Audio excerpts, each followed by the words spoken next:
ক্রমশ শীতের কামড় অনুভব করছে উত্তরবঙ্গের মানুষ।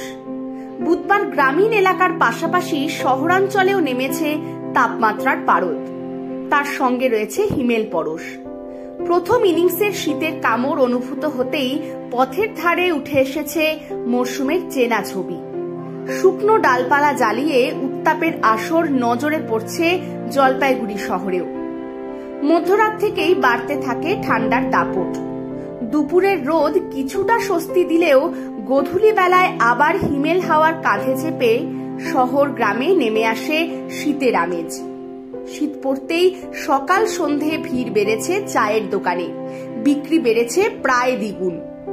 বুধবার রোদের দেখা মিললেও সকাল থেকেই শীতের প্রভাব রয়েছে জেলা জুড়ে, যার জন্য সাধারণ মানুষের জীবনযাত্রা কিছুটা হলেও চলছে স্লথ গতিতে। সন্ধ্যায় পাতকাটা এলাকায় দল বেঁধে মহিলাদের আগুন পোহাতে দেখা যায়। বিগত কয়েক বছরের তুলনায় এবার শীত একটু বেশি পড়বে বলেই মনে করছেন হাওয়া অফিস। আপনারা দেখছেন নর্থ বেঙ্গল সমাচার, উত্তরের বার্তা, সত্যের পথে।